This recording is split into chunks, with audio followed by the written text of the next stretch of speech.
चंदन यात्रा को लेकर चंदन यात्रा महाप्रभु किभली संकलित हम लोकंर भक्तर जीवन असुविधा न हम से ध्यान एवं ठीक समय पंचुपांडव आसवे ठीक भाई कार्य एवं खाद्य से जो महाप्रभु जो मांडव भोग होती तार ठीक भाया हम एवं रास्ता घाट जो खंडिया खाबरा होती जो मैंने विमान जीवासा कर पंचपांडव जीवासा करेंगे चलती प्रक्रिया महाप्रभु करेंगे से रास्तार गला कौन से असुविधा न जदि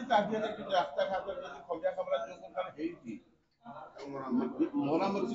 निश्चित दरकार कहीं विमान जो मैंने कांदी जाते खसी पार निश्चित चान्स अच्छे ध्यान दिखाई छामुंडिया भी विभिन्न जगह जो प्रकार आगु चलता छामुंडिया लोक सुविधा दिन को 3 थर कि 2 थर कि 3 थर पानी पड़ी से रास्ता को ठंडा कर दिया जो मैंने भक्त जातु सेवायत जातु जो मान जी से व्यवस्था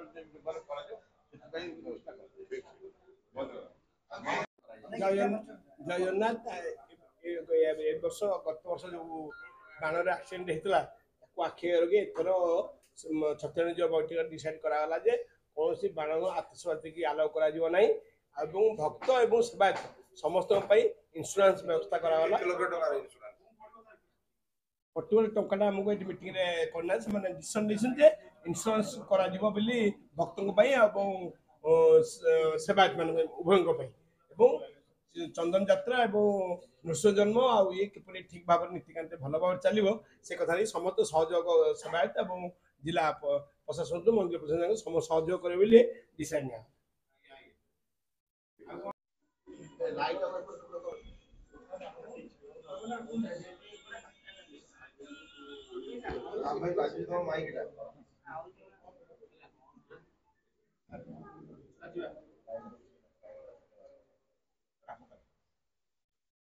जय जगन्नाथ चलित वर्षर चंदन यात्रा संबंधी नीति निर्घंट अनुमोदन आज छत्तीसा निजोगर एक स्वतंत्र बैठक अनुष्ठित होता जो छत्तीसा निजोगर समस्त वरिष्ठ कर्मकर्ता माने उपस्थित रही सकारात्मक मतामत प्रदान करते सौहार्दपूर्ण वातावरण में जहाँ भी नीति निर्घंट इच्छा नीति निर्घंट आम श्रीमंदिर प्रशासन तरफ प्रस्तुत करूँ आपण जानते चंदन यात्रा समय बाहर चंदन यात्रा सहित अक्षय तृतीया नीलाद्री महोदय नृसिंह जन्म और गौरी नीति स्वतंत्र नीतिकांति होता है किसी निर्दिष्ट दिन आम नीति बहुल थाए विस्तृत भाव में आलोचना करागला समस्त परामर्श नहीं चलित वर्षर चंदन यात्रा 2025 मसीहार चंदन यात्रार नीति निर्घंट को आज छत्तीसा निजोग अनुमोदन कर आलोचना समय विभिन्न निजोगर सेवक भाई माने हमको अनेक गुरुत्वपूर्ण प्रस्ताव रखिंट आम श्रीमंदिर प्रशासन तरफ ग्रहण करी प्रस्ताव हुए तो परिचालना कमिटी अनुमोदन लाभ दरकार आम स्वतंत्र भाव में नबू आम निश्चित भाव में गर्वर विषय और सहर्षर विषय जे गत शिक्षा वर्ष आमर सेवक परिवार मान भितर जो मैंने 10वीं परीक्षा सर्वाधिक नंबर रखी उत्तीर्ण होती सेवक परिवार जो छात्र छात्री मैंने अच्छा